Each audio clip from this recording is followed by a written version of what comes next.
Hi, everyone. A quick warning for this episode. There is some discussion of transphobia as related to people like J.K. Rowling and John Cleese, but beyond that, it's a pretty smooth sailing episode. Enjoy.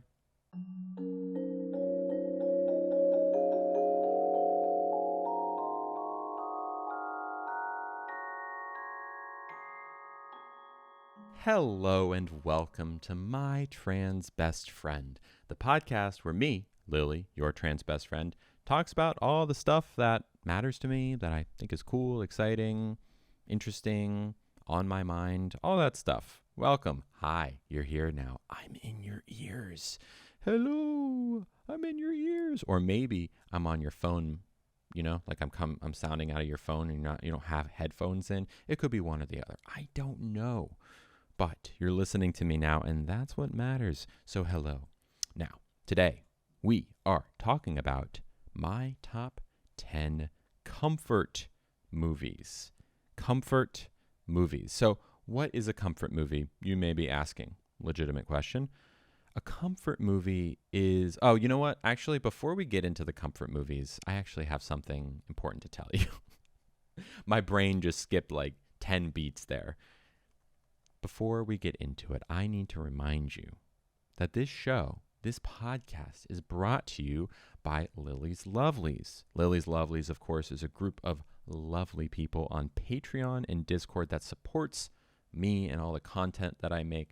I have an apartment, I have bills to pay, and I like to make stuff. You like to listen to me, I like to make stuff for you. There's a cost there when it comes to rent, and the Lovelies are the people that help me pay that cost, keeping the lights on, keeping the rent paid.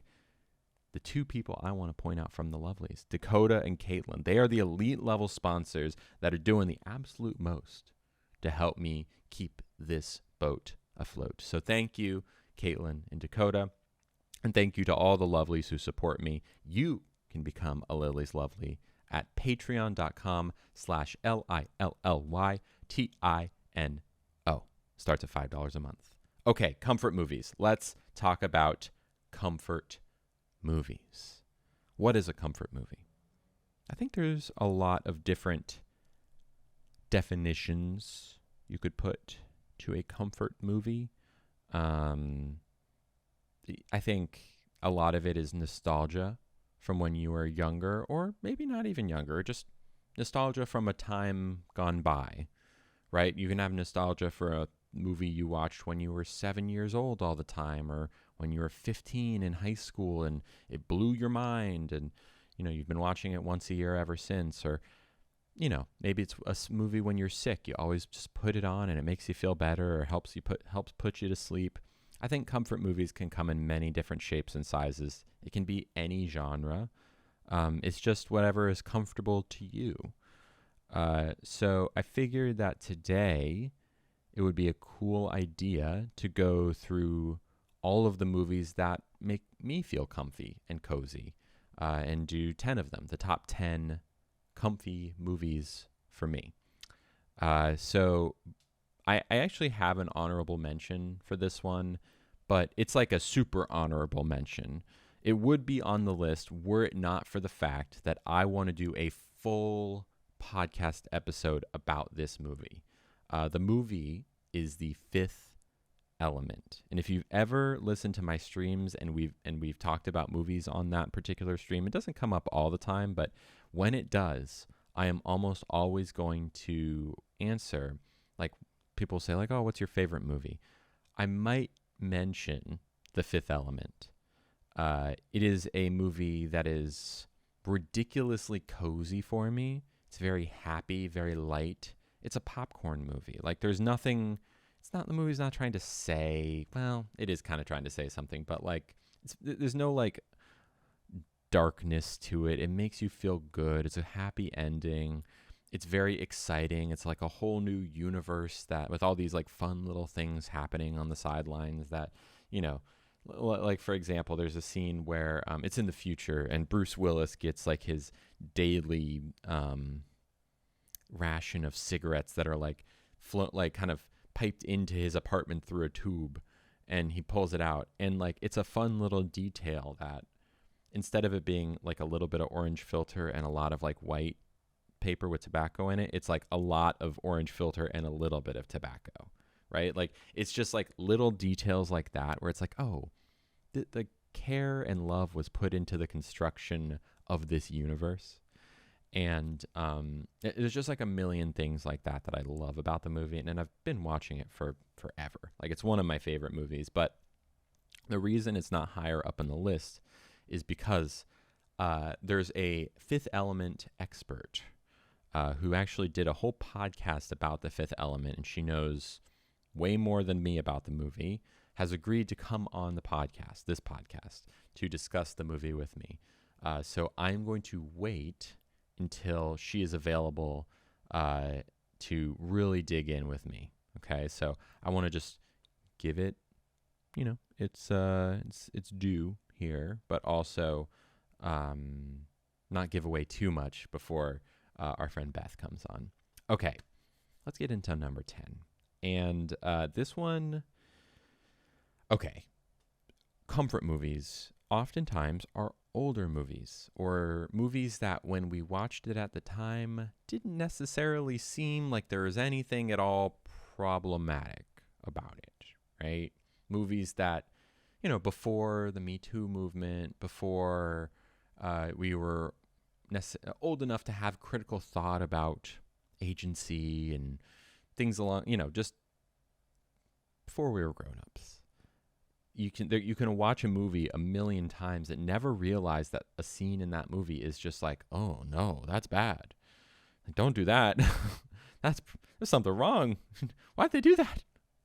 Yeah, this isn't gonna fly in 2023. Absolutely not. Shouldn't have flown back then. But so there's a couple of movies on this list that are problematic, but I'm going to talk about the problematic parts, but also why they were comfortable to me, or still are comfortable to me. And the first one is maybe the most on the nose for me as a trans person, and that is the first Harry Potter movie, Harry Potter and the Sorcerer's Stone, or the Philosopher's Stone, if you're British, or from the UK, excuse me. Yeah, if you're from the UK, or I guess maybe elsewhere in the world, I don't know. That's a good question. When they translate Harry Potter and the Philosopher's Stone, in America it's the Sorcerer's Stone, but like when they translate it in other languages, did they like choose one or the other to use for the translation? Like, did they translate philosopher? They probably translated philosophers. Anyways, Harry Potter, the movie itself, the Sorcerer's Stone specifically, is relatively unproblematic. There's not like a scene in Harry Potter and the Sorcerer's Stone where a trans person is discriminated against. And there really isn't much in the movies or in the books, although I do have a message here from Ollie, who's watching live in the chat, who's a Harry Potter expert and has pointed out a couple of things in the series. And I'm going to talk about Harry Potter in just a second, but this is what they said. It's how Dumbledore refuses to call Voldemort by his chosen name. Oh, interesting. And then in the third, when the Boggart is Snape scaring Neville, and to be funny, Lupin has Neville put Snape in female clothes. Yep, that makes sense. Hadn't thought about that. Totally. Okay, so there are a couple problematic moments, but by and large, Harry Potter itself is not a transphobic or, you can say things about it being racist, but that's different. Or anti-Semitic for sure. But not so much transphobic, and especially in the first movie, it's not. J.K. Rowling, of course, is the noted transphobe, the notorious TERF J.K. Rowling, who is out there spewing hate 24/7 on Twitter, just like Elon Musk levels of stupidity and hate. So she has effectively, for me, ruined Harry Potter, right? I was a huge fan of Harry Potter growing up.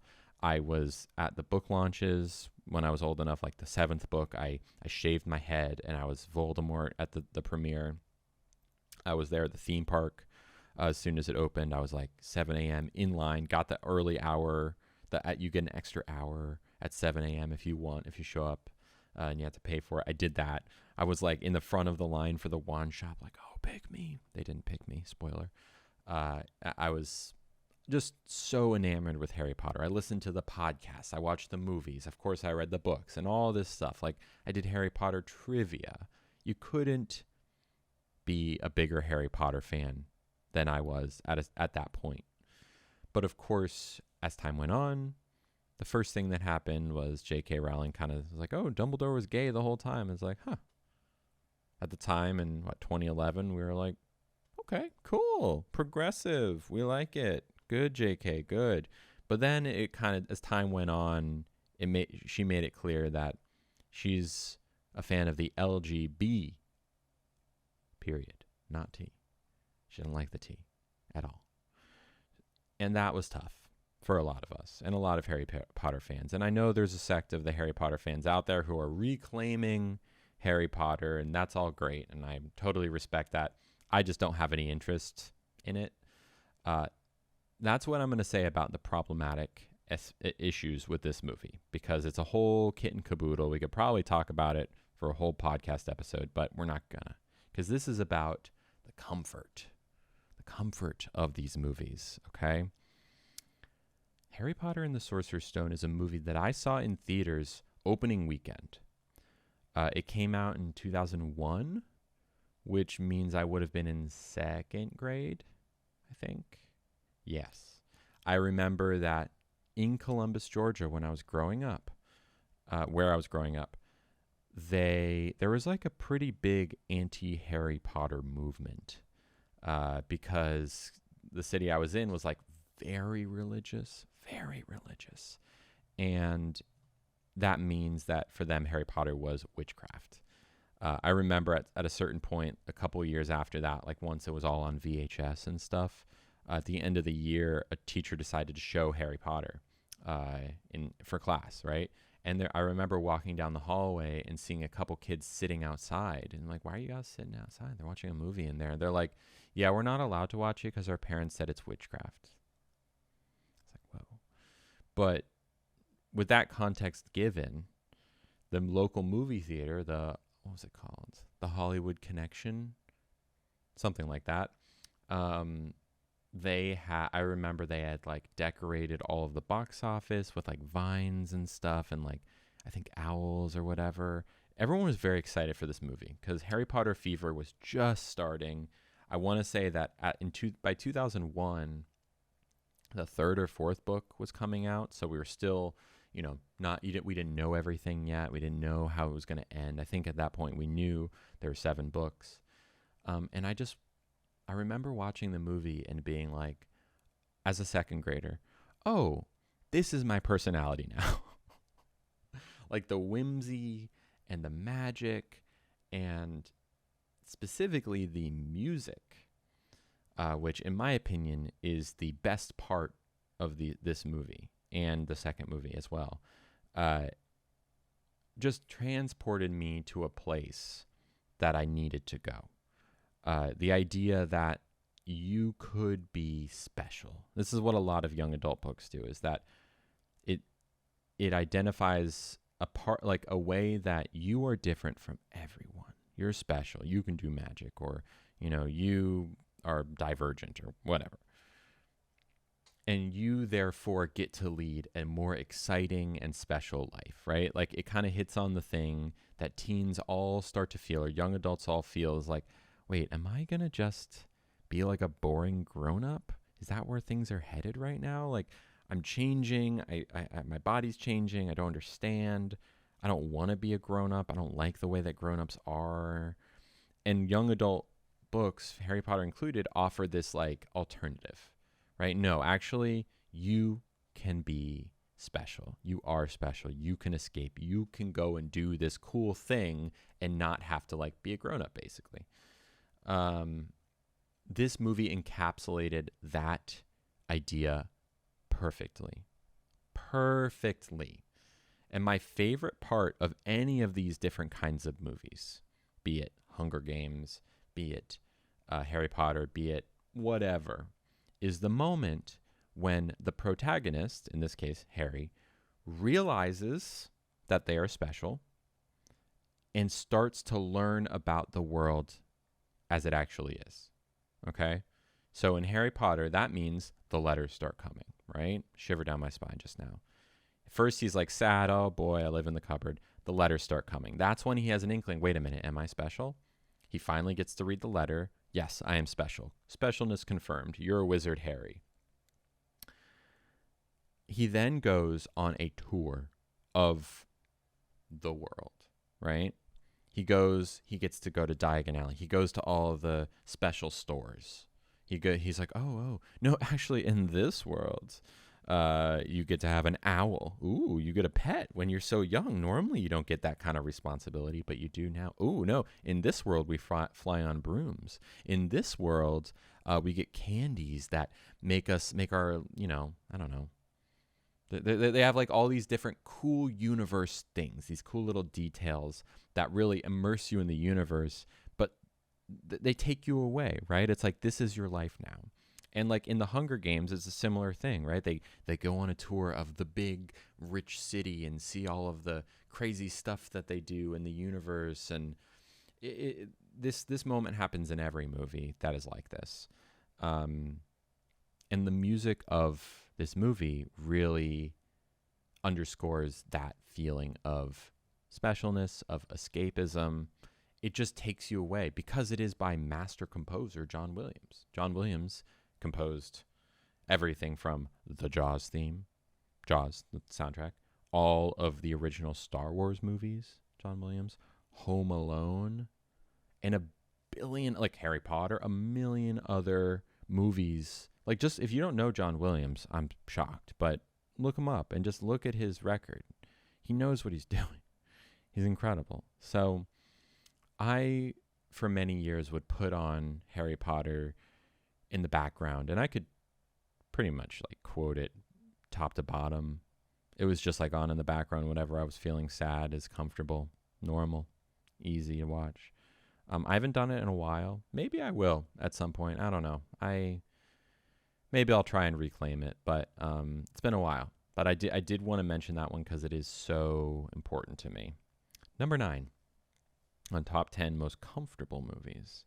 Oh boy, if we keep going at this rate, I might go over. All right, number 9. This one, also a kid movie watch. Although, unlike some of the movies on this list, it was past the VHS era, because as like a very on the younger end of millennial, I'm a younger millennial. Like I'm on the tail end of millennials.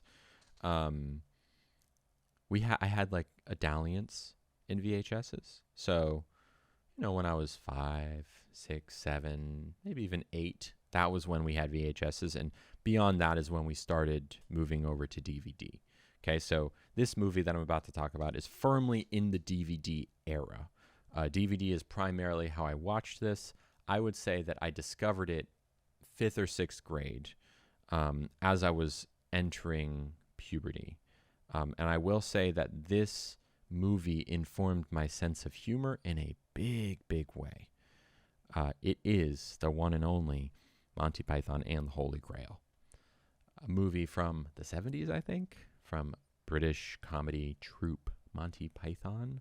You've probably at least heard of them. They are a very important comedy troupe from that age. They had a TV show. That was kind of where it all started. But then they made a series of movies, and those movies are what ultimately kind of became the more iconic, at least more widely known pieces of content from them. And of the movies, by far the most successful and the most iconic was Monty Python and the Holy Grail. The movie is a pretty simple plot. It's like King Arthur is gathering the knights and finding the Holy Grail.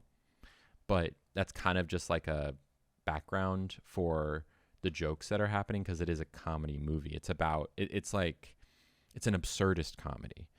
And I found this movie through some friends, and we watched it. And the thing about this movie is that, especially around that era of mid to early 2000s, this was like comedy nerd fodder, right? Quoting Monty Python and the Holy Grail back then was like, oh, you know about the holy hand grenade? Uh, we're on the same page. Oh, you know about the Knights Who Say Ni? Yeah, okay. We can be friends, right? It was almost kind of like shorthand for, hey, I like comedy, and we can like make stupid and silly jokes together, right? Like if we like this movie together, we can be on the same page as friends. Actually, though, and it doesn't hurt that this movie was the most quotable. Like I said, it is the most quotable movie ever because it is essentially like a series of sketches, right? Like it's tied together by the whole Knights Who Say Knee thing, but ultimately every scene is kind of a little bit different. Like it's just like got like one funny thing about it and it's a sketch. So if you watch it as many times as we did, you can kind of just like talk along with the movie, right? And you can, when the Knights Who Say Knee come on, you can look at your friend and be like, hey, knee, knee. And it's like, oh, knee, you said it. I say it too. Or whatever. So it influenced my sense of comedy. The idea that irreverent humor was funny, absurdist humor was funny.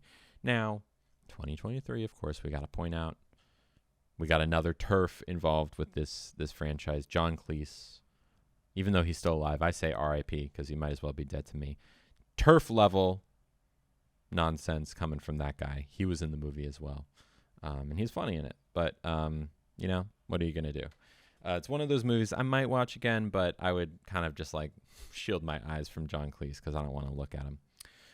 Okay, so that's number 9. Good movie, fun movie. Monty Python, The Holy Grail. Ollie says, R.I.P. to every turf dead to me. Yep, same. Okay, let's talk about number 8. Now, number 8 is a largely unproblematic movie. Thank God. First on the list, for the most part. This is a movie that I have one very strong memory about, which is kind of a weird one, okay? So when it came out in the theaters, I went to go see it with my dad. What is it? Lord of the Rings, The Fellowship of the Ring. The original one, I think also a 2001 movie? When did that come out? Can someone Google that for me in the chat? I was very young. Again, 2nd or 3rd grade, I think. I didn't know much about Lord of the Rings at the time. But I did know that when I saw a trailer for it, it's like, okay, I see magic, I see swords, I see like short little hobbit people, I see just big fantasy world with sprawling landscapes and, battles, like perfect for me at that age. I love fantasy stuff. So I told my dad, hey, I want to go see this movie. And normally my dad didn't take me to movies. Honestly, it was my mom. Well, maybe my dad went to some movies. He took me to the movie theater. We sat down. Okay, Moth is saying that Lord of the Rings came out on December 19th, 2001. Got it. I knew it was 2001. If you've ever seen this movie, the way that it starts is it starts a little bit dark with like an intro, but then you get like a solid 20 minutes of being in like happy green grass hills, Hobbit land, where everyone's like partying and there's like a wizard who's hanging out with them and there's fireworks and there's a ring, but it doesn't really matter. And then after the hobbits leave the Shire with the ring in tow, things start to get darker. Specifically, one of the first places that the hobbits go with the ring, and I'm going to bring this back to my theater experience, one of the first places the hobbits go with the ring is they're supposed to meet Gandalf at the Prancing Pony Inn, right? They're supposed to like reconnect with him there as they like go on this adventure. Gandalf, of course, isn't there. He's waylaid because Saruman, the wizard, attacks him, almost kills him. He escapes on a bird, etc. But they're there at this inn and they're waiting for Gandalf, and they go upstairs to go to sleep. And what the movie does is this. There are these big, shadowy ghost knights that are in these black sort of like ethereal robes on horses. They're called, what are those guys called? The ring wraiths. And they're looking for the ring. So they're basically tracking down the hobbits, trying to find them, kill them, and take the ring. Okay? Nazgul, also the Nazgul. That's their other name, ring wraiths or Nazgul. the movie tricks you, okay? It makes you think that the ringwraiths silently go into the inn in the dead of night, go up to the beds where the hobbits are sleeping, and stab them with their swords. Like, the movie does like it rope-a-dopes you, okay? Because it shows them like standing by the beds, like looking at each other with their big swords. It's very scary, very dark. And they take their swords and they raise them up and then they plunge them into the beds, okay? So you think for a moment, oh no, the hobbits are dead. But then the camera kind of cuts to the actual stabbing of the bed, and you see it's just fluff, like pillows, okay? What has actually happened is that the hobbits aren't in their room. They are in a different room with a guy named Aragorn, okay? Y'all know Aragorn. He's the guy that Viggo Mortensen plays. He's like one of the main characters in Lord of the Rings, okay? So it's a switcheroo to make you scared. It's a movie trick. Now, this is what happened in the theater when that happened, when that scene occurred. I'm sitting there with my dad. I'm like transfixed by this, okay? The whole like the ringwraiths are coming. They're like going into the inn. Did they kill the guy up front? I forget. But as they're lining it up and they're like taking their swords and about to stab down, right? Like the moment before the movie reveals to you that it is tricking you and the hobbits are safe and sound, is when my dad grabbed my arm and said, "We're leaving. I'm not going to show you this scene of little hobbit people getting stabbed. Not going to happen." Now, I have theories about why he did this. I'll get to that in a second. So he stood me up and we went out of the theater. Both of us had no idea, none whatsoever, that it was a trick. We both thought that the hobbits were dead, and that because we didn't know the movie. In retrospect, I don't know. I was very upset about this at the time. Whatever. It's fine. I got to see the movie eventually somewhere else. But I think, honestly, it was not because he was scared of me. I think my dad was the one that was scared. I think he used it as an excuse for him to leave the theater. Because my dad is not a movie guy, to start with. The fact that he was taking me to a movie is very generous of him because he's not into movies. And he's definitely not into scary movies because he's like a very sensitive guy. So the idea that like there are these dudes with big swords that are about to kill little people, he didn't know this movie. For all he knew, that's what was about to happen, right? It was about to turn into a horror movie as far as he knows. I don't think he wanted to watch it himself. Now, if he had stuck around, would it have turned out differently? Yeah, possibly. But it's still a cute story in retrospect that he did that. So yeah. That being said, like that, it's a comfort movie still because I did watch it. I want to say like within a year or two, like at a friend's house on my next door neighbor at that time. His dad was like a tech guy, like an IT guy. So he was on the absolute cutting edge of pirating movies. The absolute cutting edge. Like in the 90s, well, I guess 2001, right? No one was pirating movies in 2001 except for this guy. I remember he downloaded Lost in Space on DVD. That was a fun one. And then also Lord of the Rings. So I watched it a year later. I remember watching that scene and being scared of it because I was like, oh my God, the hobbits are dead. But then being like, oh no, the hobbits are fine. Look, Ollie says my bestie's dad was like that too. He was also in IT and had all the pirated movies. Exactly. We love it. We love a dad in IT. Okay. So Lord of the Rings, yes. Specifically, I love the Shire part because that was the part I saw in the theaters when I was little. That's the part that's the most cozy, right? Honestly, I would love a movie that was just Hobbit Shire adventures, right? Like light. Oh my God. Okay. Hear me out. What if there was a movie that was like Pride and Prejudice? So it was like very subtle, romantic Regency era drama, but it just happened in the Shire, right? What if the Buckleberries and the Bagginses had like love connections? That would be the best thing ever. And you would get to stay in the Shire and be pretty the whole time. That's basically what Pride and Prejudice is. It looks like the Shire, kind of. Anyways, okay, so that's Lord of the Rings, Fellowship of the Ring. Number 7. Okay, y'all. Number 7. This one also involves my dad quite a bit and is perhaps the most objectively problematic movie on this list.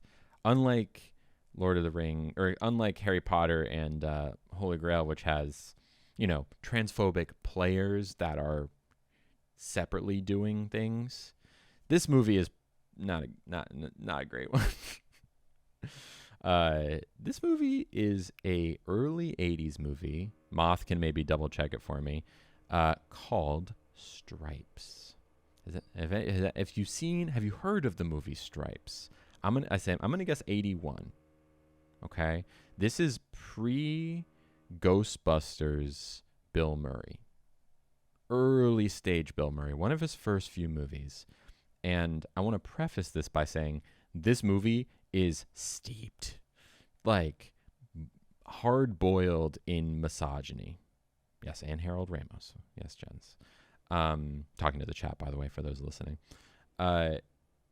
Stripes is a movie that was in my house in the VHS era, the early era. Moth says June 26, 1981. Yes, I'm 3 for 3. Cool. Guessing the years. My dad was in the military. Only recently got out. So all military comedies were good for him. He loved military comedies because he could relate to it. He's in the military. So, of course, specifically, Stripes is a movie about the Army. And so this was a movie that my dad loved, and therefore we had in the house, and therefore I saw a million times. Now, there's a lot of problems with this movie. There's an extended mud wrestling scene where John Candy rips the bathing suits off of a bunch of muddy women.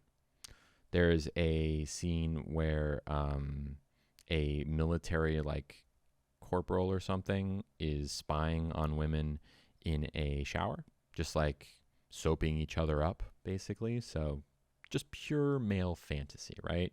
There's also some race stuff. There's definitely gay panic. There's all of these things.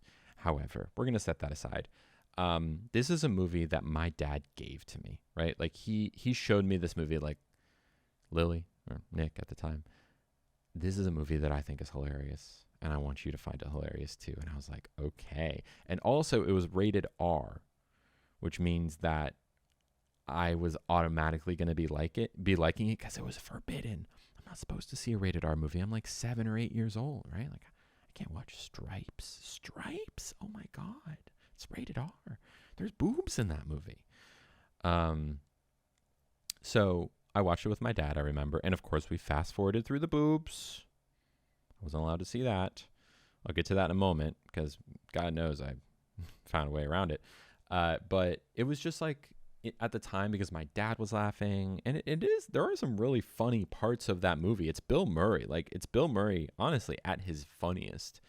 Just being Bill Murray, pure Bill Murray. There's like a whole extended army marching sequence where they do silly army marches. There's there's like a part where they are in basic training and, up to all sorts of funny shenanigans.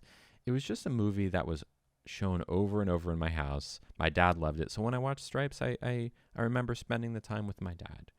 Now, there's one other notable part about this movie and that's the boobs, okay?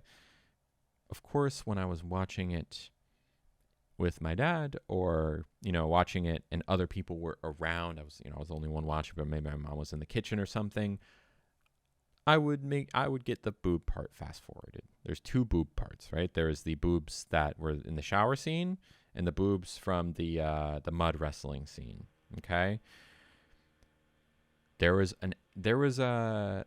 a nap window that I had when my dad was still at work. After school, I get back. My dad would still be at work. My brother was very young or not born yet, depending. And my mom would take usually an hour and a half-ish long nap. This was my window to do this was my unsupervised window where I could do anything that I wanted. Whatever I needed to do away from prying eyes is what I would do it in that window, right? So, I'm grounded from Nintendo. Okay, go take a nap, Mom. There's boobs in a movie that I want to see. Go take a nap, Mom. So when she took a nap, I would just like sneak into the cupboard where all the VHSs were, slides the Stripes VHS out of the box, very quietly put it into the VHS player, and hoo boy, was it boob time. And, it's like around that time, I would say I was 7 or 8, right? So I wasn't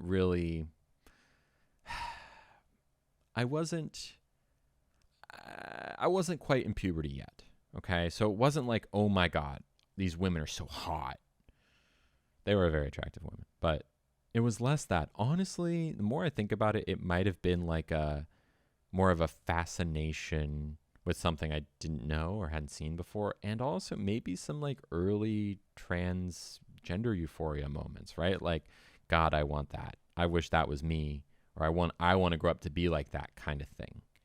I honestly haven't recontextualized it like this much, but it was the only place I could see boobs, period. I think I still did not have the know-how. We had a family computer at that point, but it was AOL, so I couldn't necessarily type in anything sexy on the computer yet. That was a few years later. So yeah, that was my sole boob source, and it was great. Yeah, I think it might have been the first time I ever saw boobs. Good times, y'all. Good times. Okay, Stripes. That was number 7. Let's go to number 6. Okay, number 6. Around 2008, maybe 2009, I would have been 14, 15, early high school. I had, I was starting to kind of figure out that I was, of course, I think a lot of kids play video games when they're like 3rd grade, 4th grade, right? But then as you get into high school, interests tend to diversify. There's more to do than just sit around after school or play outside, right? You can start researching things you like, maybe, right? Like maybe some kids get really into like competitive sports. Some kids get into like fashion, and there's all sorts of different things you can become more interested in. So I think a lot of times people start to fall off of video games or fall off of like movies, and maybe they're less interested in that kind of thing as time goes on, and that's fine. I found myself in early high school really digging into movies as like a special interest of mine. Like I'm like, oh, I really, really like movies more than a lot of people. And that's, that's just, I want to know more about movies and how they're made and like how they do what they do. And it makes sense because eventually I'd become a content creator, and making videos at least was kind of my thing. And I worked on movie sets for a little while, different story. But one of the ways that I started educating myself was when Netflix went from just offering movies in the mail, which we did. We sent back and forth the discs to Netflix, as everyone did back then, but they started offering movies streaming. And I was like, oh, you mean I don't have to wait for a disc? I can just press play and there it is? Like, yes, please, Netflix. God.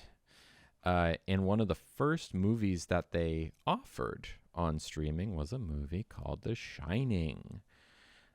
This is number 6 on this list, The Shining. And Liz, hold on. Liz has just entered the chat. Liz, by being here right now, you are forfeiting any sort of podcast. Hi, by the way. But you are forfeiting any sort of podcast later on. You know this. Just saying. Fair warning. You're going to have to listen to the first half over again. Okay. Sorry, if you're just listening to this, you could be in the chat too if you join patreon.com/LILLYTINO. You can talk back to me when we're doing podcasts. Okay. The Shining. So I remember I was sitting on our couch. At that point, we were living in Bradenton, Florida. Great city. JK. Not great. And I had my like early MacBook. It was probably like the one with the black plastic shell. And I was on Netflix and I pulled up The Shining. And at that point in my life, I had only seen a few horror movies. I would not say at that point I was a horror movie fan, nor was I like seeking horror movies to watch. At that point, I think I'd seen a couple Scream movies, maybe Scream 1, 2, and 3 at my friend's house in middle school. He showed me them at night. I was like kind of reluctant to watch them. He kind of forced me to watch them. And also the first couple Saw movies, and who boy did I not want to watch those. Those put a bad taste in my mouth, the Saw movies. I don't like the Saw movies. But I remember sitting and looking at this Netflix, this very limited streaming catalog at the time, and thinking, you know what? I've read that The Shining is a very like classic horror movie, that it's rated very highly. It's by a guy who did a bunch of other important movies. So let me give The Shining a try. And I was immediately transfixed by this movie.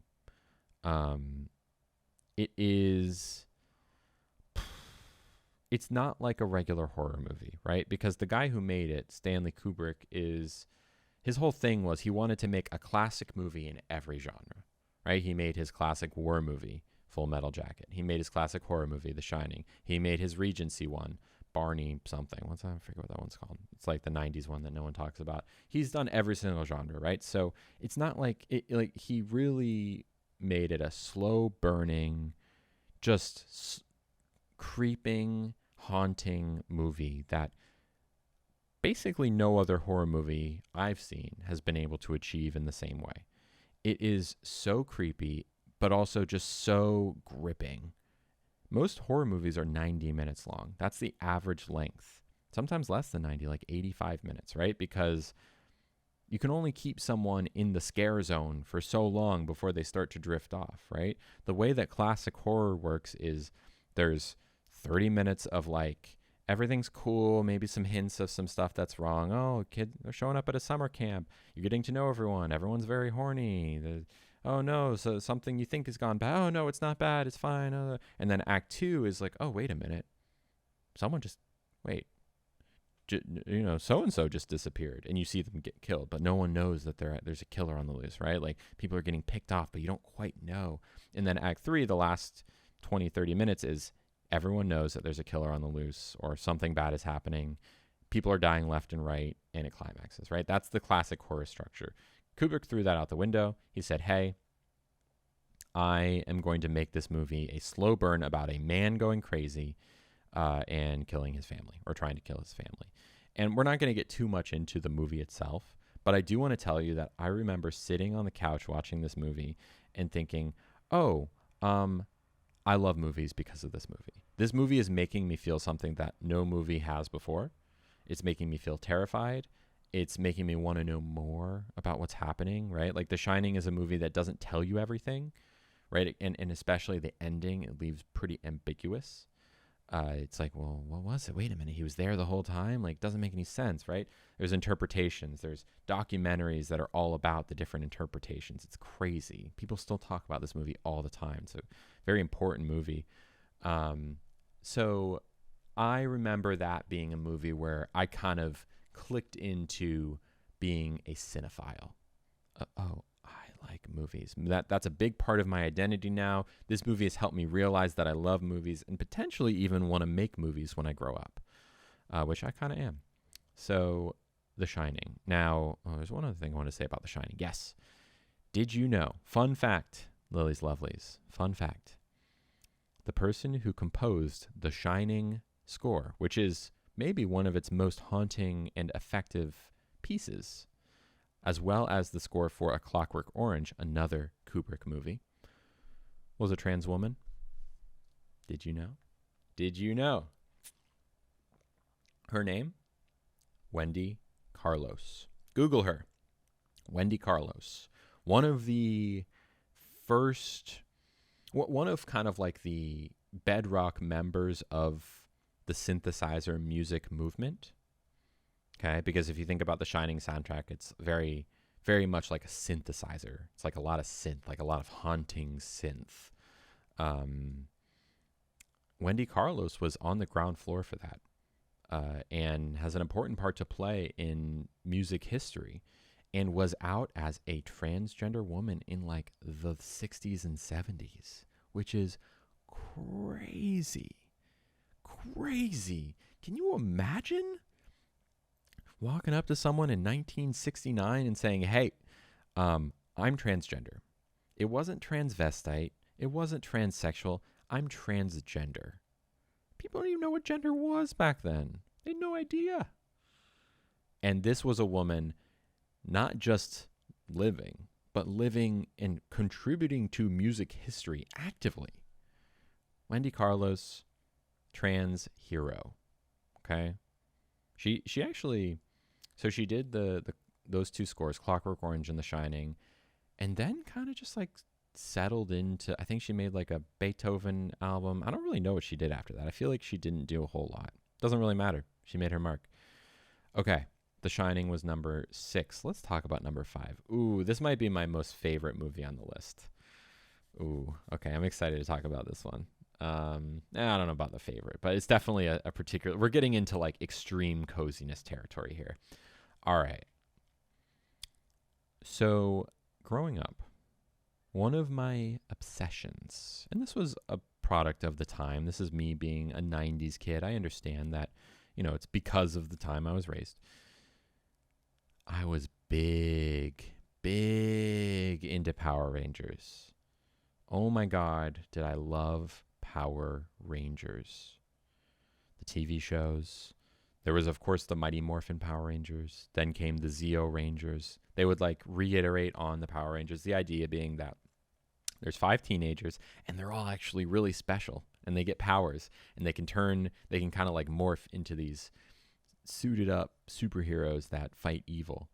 And over, the TV show, anytime they like change up the cast, they say, oh, well, you're the Mighty Morphin Power Rangers, but you're the Zeo Rangers because you're new now. Oh, you're the Turbo Rangers. Oh, you're the Dino Rangers. You're the whatever. And there's always like a different source of the power, right? And they always have different morphers. It's a whole part of the thing. Now, the height of the Power Rangers fever happened in the late 90s. And that's when I was into it. And of course, the Mighty Morphin Power Rangers was the first iteration of the Power Rangers, and I think the most successful by far. That was like the original and most successful Power Rangers. And I'm going to guess that, Moth, maybe you can check me on this, 1997 is when the movie came out, I think. Height of the Power Rangers fever. They made a full budget, like multi-million-dollar, came out in theaters movie called the Mighty Morphin Power Rangers movie, okay? I don't think I saw it in theaters. I think I was too young, and we had come on to Power Rangers a little bit later, okay? I'm going to guess summer 97. Oh, 93? No. There's no way that the Mighty Morphin Power Rangers movie was in 93. I don't believe that. It would have maybe the first TV show. I'm talking about the movie. If you say 93, I guess I'll believe you, but dang. Okay, so they made the movie, and this was maybe the most played VHS in our house. The Mighty Morphin Power Rangers movie. The conceit of it is just like a regular Power Rangers episode, which is there's a villain. They have to defeat the villain. Right? There's like a new monster every episode that they have to fight. And normally there's like a kind of like an overarching villain hideout, and they send out these monsters and the Power Rangers got to defeat them as they come. In this one, it's kind of similar, but the villain is so bad that he actually takes over the Megamon, like the Rita Repulsas. So he's like even badder, right? And his name is Ivan Ooze, The main bad guy is named Ivan Ooze. He's a big purple guy that's very slimy and very sassy. And it was just like the absolute perfect movie for me at the time. It was simple. The plot was simple to understand. The action was fun. There's a lot of fighting. There's a lot of like fun quips. And here's the smart thing that this movie did that made it so appealing, more than the actual TV show. One of the subplots of the movie is that Ivan Ooze is trying to brainwash and kill every single parent in Angel Grove, which is the city that they're in. So what he does is he sends out all this gross ooze, like purple slime basically, and all the parents touch it and they fall under his spell. Okay? So there's this whole subplot that the kids have to rescue the parents. And that at the time was just like such an exciting thing, because it kind of, when you watch it, makes you feel like you could be a Power Ranger, because the kids need to do the saving in a lot of parts of the movies. They need to save the parents, right? It also affirms that we love our parents, which I think we all do. But at the same time, there's a part of the movie where the kids are all like partying because they realize the parents are all like brainwashed and somewhere else and they're like partying, right? So it kind of plays into that kid fantasy of parents are gone, let's party. But also kids are powerful, but also kids have to save the adults because kids are smarter, right? So that was all there with this backdrop of incredible action. And maybe most importantly, the pink Power Ranger. Kimberly was her name. That was the pink Power Ranger's name. Kimberly was an early moment for me where I said, I want to be like that. And it continued on into my adult years, my fixation with her in particular, character played by Amy Jo Johnson, of course. Kimberly wore like pink denim shorts, white denim vests. The thing with the Power Rangers is that they always color coordinated their outfits when they were not Power Rangers, right? So if you see the green Power Ranger when he's walking around high school, dude's wearing a green shirt. The Red Ranger is wearing a red shirt. The Pink Ranger is wearing pink pants and whatever. They're always color coded so that you know which one they are, because that's the only color they want to wear is the color that they are in their Power Ranger suit. And something about the hyper femininity of wearing pink everywhere and also being able to kick ass and also being hella cute is something that appealed to me. And as a kid, of course I didn't think much of it, but I wanted to be like that, right? That was kind of the unspoken thing I had with myself. And then as I grew into an adult, I had this fixation, and it was like, well, I think she's really hot, right? That was kind of the explanation at first. But then later on, it was like, well, she's really hot, and therefore I want to cosplay her, right? There's actually some Reddit posts from back in the day, if you go deep into my Reddit posting history in 2017, where I post on the Reddit fashion advice. And I post a picture of Amy Jo Johnson from the Power Rangers movie. What is this hairstyle called? What is this cut of shirt called? What, like, I want it for a cosplay, not for me. I don't want to wear it as me, but I want to cosplay it. Yeah. Okay, Lily. So Kimberly was like an important establishing force in my life back then. Okay. Mighty Morphin Power Rangers was number 5. Let's see, how far are we in? It's 53 minutes in. I guess we could finish it up. All right. Number 4. These movies, I kind of lumped 2 movies in together because they go together.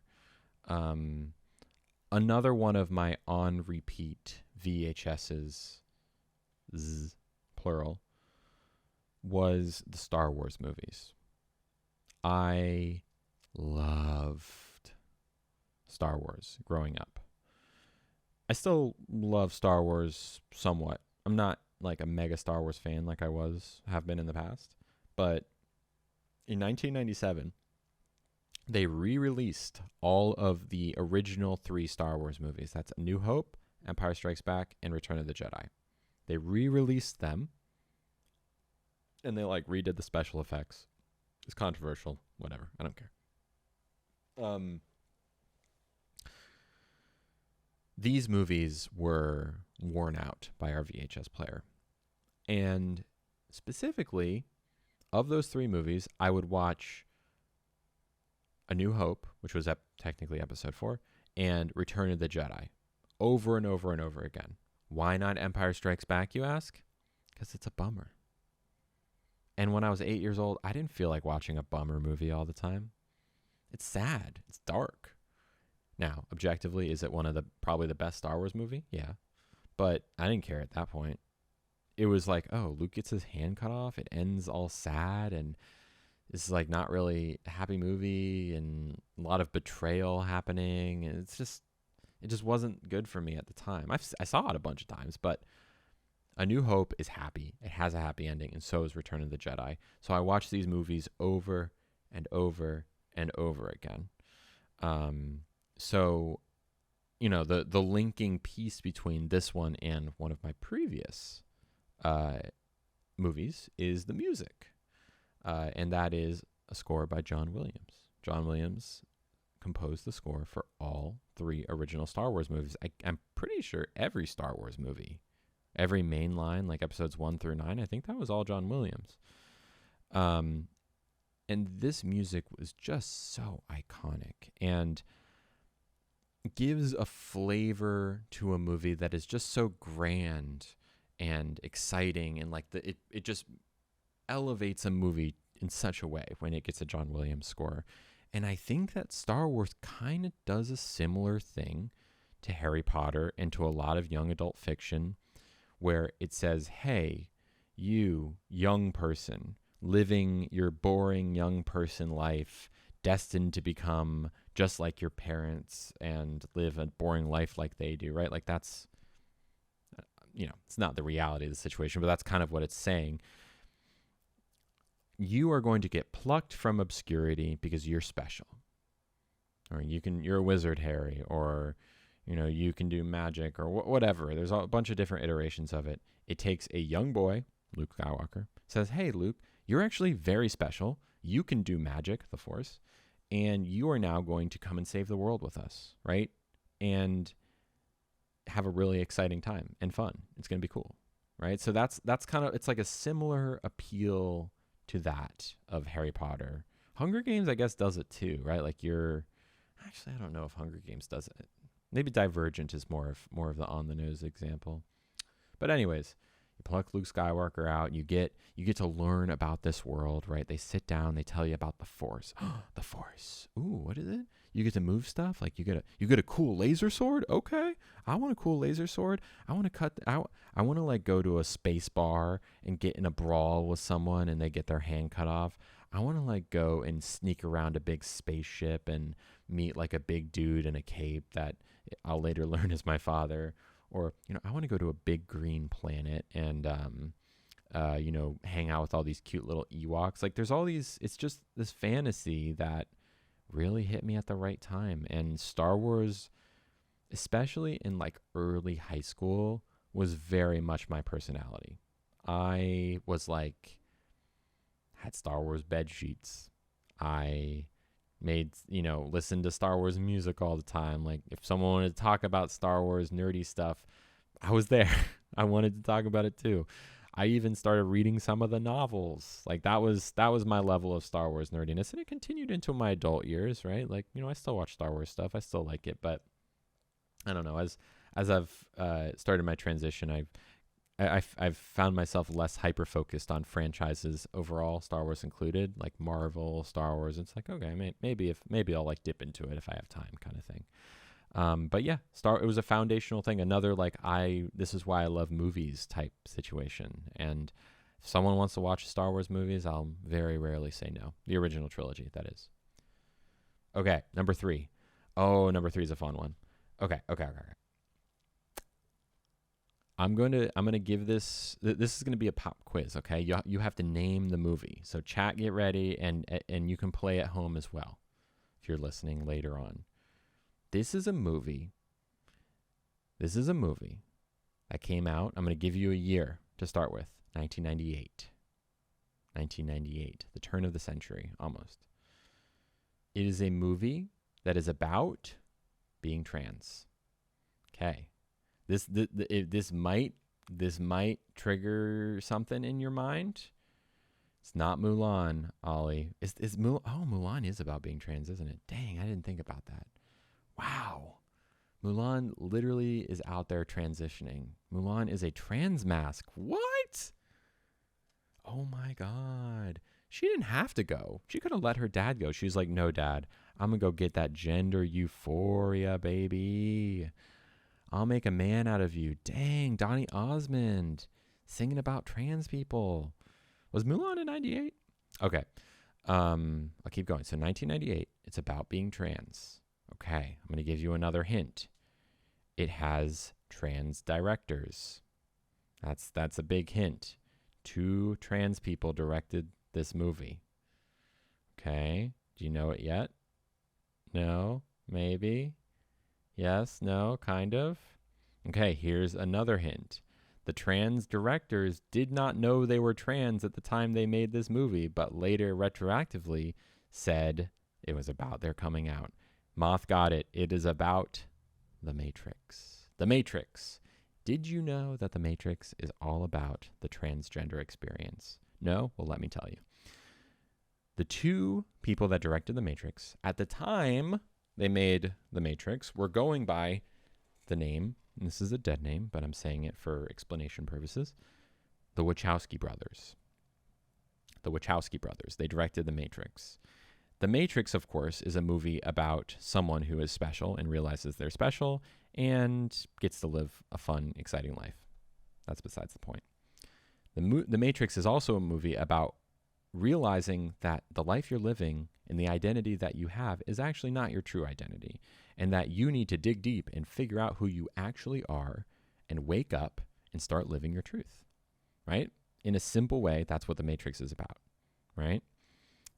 When Neo realizes that he's actually not Thomas Anderson, but in fact Neo, he wakes up literally and he's on a ship. They rescue him from his boring life. He finds himself on a ship. Did you know that one of the characters on the Switch is named Switch? And that in the original script of the movie, Switch was actually, I think, a woman outside the Matrix, but a man inside the Matrix, or vice versa. So literally, when they went in the Matrix, gender swap. Did you know that? And did you know that when you take the blue pill, right? Take the red or the blue pill, and you have to take the red pill. You know what used to be red? Estrogen pills. Estrogen pills, baby. You take a pill and you transition from one world to the other. It's literally a trans allegory. Rewatch The Matrix, I'm telling you. Now, you could say, oh, Lily, you're just making something out. No, I'm not.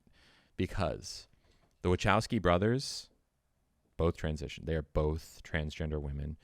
They are the Wachowski sisters and have gone on the record to say, even though we weren't writing this as a trans allegory, we got the way they said it is, we got our transness all over it. Okay? So, now that we've established that the Wachowskis are just like trans as hell, making trans movies, and The Matrix is about being trans. Let's go back to 1998 or 9. Probably 99. The Matrix is out on VHS. Just came out on VHS. I definitely did not see it in the movie because it was rated R, and my parents weren't like super into me seeing rated R movies because I was a sensitive kid. At the time, we were living in an apartment, but because we were in between, we were moving out of Georgia and into Florida. So there was an apartment we were in for a few months, just like as a transitional space, literally. I mean, ironic, right? And one night, my mom and I went to Blockbuster and rented The Matrix. Popped it in the VHS, watched it front to back, and we both loved it. I loved it in particular. But I remember for days after that, she and I would just like be talking about like trying to piece together exactly what it was. Because a movie had never made us think like that before. like, wait a minute, the Matrix is actually like a computer program. Like, what does that even mean? Like, so wait, they were in the gel pods, but it was projected into their minds. Like, it was a whole conversation. And I think a lot of people were struck by the Matrix, trans or not. But there's a joke within the trans femme community, I guess all trans people, but specifically trans femme community, which is the boy in the theater watching the Matrix to trans girl pipeline, right? That it's like a lot of trans girls had that experience, that they watched it early on and eventually found themselves transitioning as well and relating to the movie in a different way later on. And I do. That whole first Matrix movie is so gay, which is hilarious because a right wing movement kind of co-opted the Matrix for all the wrong reasons. Have you ever heard of red pill theory?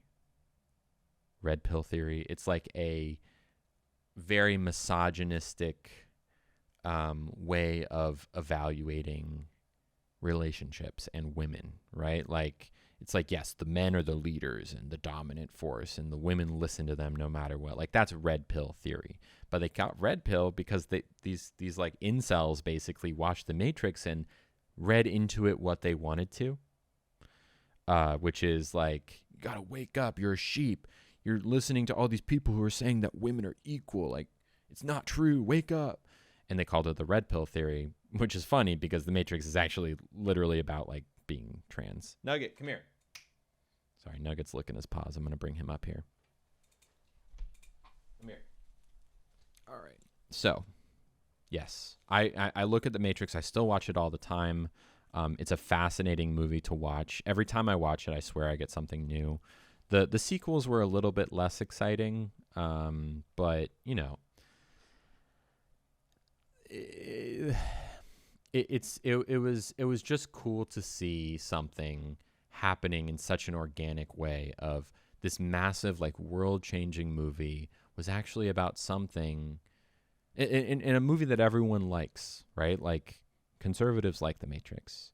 Tell them that it's about being trans. What are they going to say? I like it just for that reason, and I watch it all the time. A lot of times I'll watch the fight scenes over again, like while I'm working out, because they get me so amped when they're like fighting in the dojo or fighting in the train station, and he's like, oh, there's a line where Agent Smith has Neo pinned down, and he's like, "You hear that, Mr. Anderson? That's the sound of your death." And then Neo is like pinned under the train tracks, and he's like, "My name is Neo." And of course, that's a badass moment, just no matter how you look at it. But Mr. Smith dead named Neo, right? Like, that's literally what that is. So, fun movie to reevaluate as an adult. Number 2. We're talking about comfort movies, okay? I'm not saying this is a good movie, but it is a comfort movie. Y'all, this was, did I have this one on VHS? When did this one come out? This would have probably been like late 90s, early 2000s. It could have been a VHS. It was probably one I had on both. This movie is called Charlie's Angels. It is a reboot of a 70s TV show. I never saw the original TV show. That was not of my time, but they rebooted it with a new cast. Cameron Diaz, Drew Barrymore, and Lucy Liu. All of them at their absolute hottest, right? Like they were all just 10 out of 10 smoke shows in this movie. Someone can year check it for me in the chat. I want to say 99. 2000. I'm going to say 2000. Okay. Let me know if I'm right. This was one of those movies that I liked at the time. It was a gender euphoria movie, 100%. At the time, I thought, oh, these girls are so hot, because I kind of picked it up when I was just, the inklings of puberty were happening, and I was starting to like look at my body as it was changing, and like, my body's changing in this way. And then I see the girls in Charlie's Angels, and I'm like, huh, their bodies changed in a different way. What does that mean for me? I don't know. But the movie itself was very fun. It was pretty light. There's a lot of action. The girls just got to be hot all the time. Like, it's almost kind of like a joke how hot they are because they just go around and do spy stuff, but they're hot while they're doing it. And of course, Bill Murray's there being Bill Murray. It's just one of those movies that you can put on in the background. It's low stakes. The bad guy is just like, I don't know, trying to steal satellites or something. It doesn't really matter. And yeah, I think my favorite of the three girls was Drew Barrymore. I always thought she was the cutest, and I always thought I wanted to look like her most. So maybe it was the red hair. She was kind of like the bad girl, like the rebel. Like, she was the one. Her intro, they have this part of the November 2019 is the new version. I'm talking about the early version with Drew Barrymore. They have this scene, probably my favorite scene of the movie, where they like introduce the girls one by one. They like go through just to kind of establish them as characters, and they show Lucy Liu's character. She's an astronaut and a horse racer, or like so it's like, okay, she's the smart one. Got it. Then there's Drew Barrymore, who is, and they show her to be, I think, failing at her driving test while she's wearing like a head brace, just to establish her as kind of like the dumb one, I think. And then Drew Barrymore, she's shown to be smoking a cigarette in the bathroom in high school, flipping off a security camera. And they, of course, play Joan Jett's I Love Rock and Roll? No, that's not Joan Jett. That's Kiss. I think it is I Love Rock and Roll. Anyways, so she's like the badass. There's the smart one, the dumb one, and the badass. And she has a lighter. That's like a whole plot point. So I think she was my favorite one. And yeah. Oh, also there's this weird scene where they're on an airplane to start. And I just love like crazy shit happening on an airplane. There's like a fight scene where they jump out of an airplane. That just really did it for me growing up. So I'll put on Charlie's Angels anytime. I love that movie. There is a little bit of problematic stuff in there, specifically with like the appropriation of Asian culture. There's like a sumo fight between Bill Murray and Tim Curry, weirdly. Tim Curry is like a part of this movie briefly. He's like a red herring bad guy. Anyways, no, not 1976 either. No, this would have been the early 2000s version. Drew Barrymore, Cameron Diaz, Lucy Liu. I'm telling you. Sorry, I'm just talking to the chat, y'all. Okay. That's Charlie's Angels, which brings us to number one. Number one with a bullet in terms of a comfort watch. I wonder if anyone listening to this will have seen this, because it is not the most talked about piece of media these days. It's pretty old. The context for this is that we already talked about The Fifth Element, Liz. That one, that's going to get its own. Sorry, we're talking back to the chat. We already, I should always clarify so when people at home are like, who's she talking to? I'm talking to the chat. The Fifth Element's getting its own episode. Don't worry. We're going to get our Fifth Element expert on. Crystal Beth is coming on at some point. So I only kind of briefly mentioned The Fifth Element. Okay. So this final movie is an old musical. And the reason that I like this piece of content, this movie, is because of my mom. We talked a lot about my dad today, but this is one of the only ones that like my mom gave me, because the way that this used to happen, the way that it used to happen back in 1960 and for the years of the 60s. I'm not thinking of Charlie's Angels Full Throttle either. That's the sequel to the movie I'm thinking about. Would have been a few years prior to that. Okay. This movie is the Peter Pan, I think NBC musical from 1960. I know, weird choice, but my mom always used to talk about, when we were kids, once a year they'd show the Peter Pan special, and we were always so excited about it. And she managed to get her hands on a VHS. Yes, the one with Mary Martin. She managed to get her hands on a video copy of the 1960s Peter Pan. I don't know where she found it, but she got it. And oh boy, was that on repeat. It was partially because I knew my mom liked it and she and I shared it. And the music is very catchy. Is it Rodgers and Hammerstein? I'm not sure.